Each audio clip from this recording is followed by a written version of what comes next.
Cuando pensamos en trabajo infantil, tenemos ya representaciones sociales muy establecidas que están más sustentadas en falsas creencias y en prejuicios que en el conocimiento profundo de la realidad.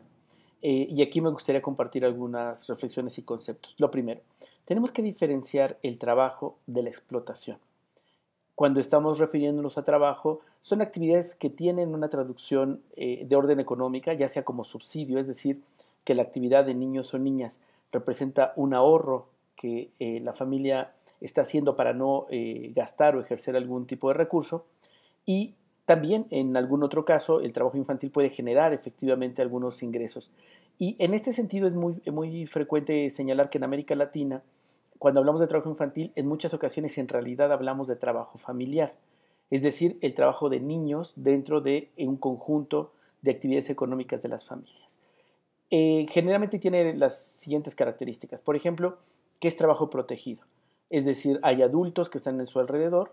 Es un trabajo que en muchos espacios y culturas, particularmente la cultura indígena, representa una posibilidad de hacer reproducción cultural o transferencia de conocimientos de su región, de su familia, de su etnia.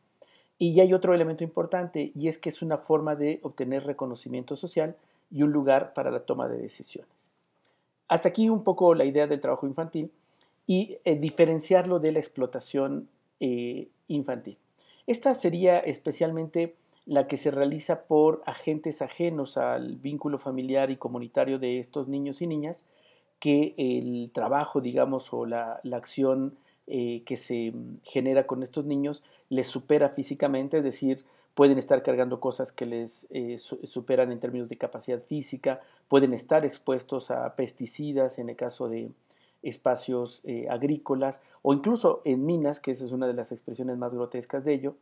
Pero algo muy importante, ahí hay un beneficio económico claro para un tercero, que no forma parte de la economía de la familia o de la economía de supervivencia de este niño, niña o adolescente. Si he logrado aquí explicar la diferencia entre trabajo infantil y explotación, aquí entonces vienen desde el enfoque de derechos varias reflexiones. La explotación es un delito de los adultos en contra de niños y niñas, hay que sancionarla y hay que perseguirla.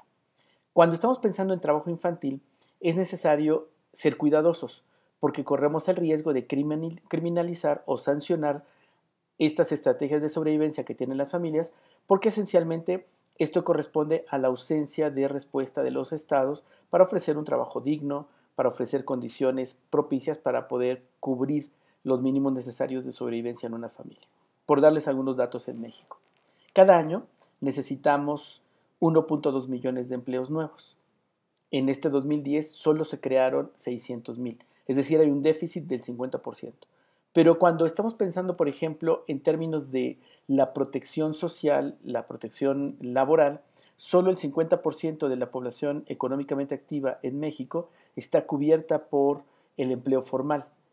El otro 50% se encuentra en lo que coloquialmente se conoce como economía subterránea y que eso significa no pagar impuestos, no tener, digamos, como la supervisión de instituciones públicas, pero la desventaja es que eso significa no tener seguridad social, no tener las ventajas que representa prestaciones sociales y demás que representa estar en un trabajo formal, y eso va empobreciendo más a estas familias que en muchas ocasiones lamentablemente perpetúan esta condición de informalidad hacia sus hijos.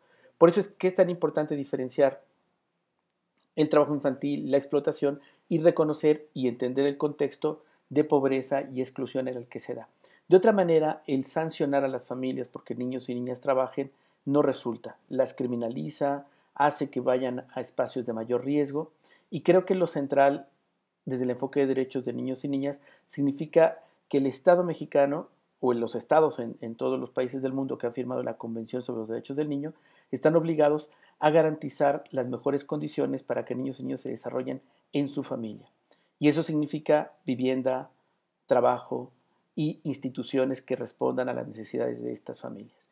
De otra manera, mucho de lo que estaremos hablando en torno a este cuestionamiento al trabajo infantil sería retórica y en el fondo se deja de perseguir la explotación, se deja de atacar a estos que se benefician económicamente del trabajo de niños y niñas que están fuera de su comunidad, fuera de su familia y sobre todo sin ningún tipo de protección institucional. Espero estas ideas sirvan para el debate y la reflexión.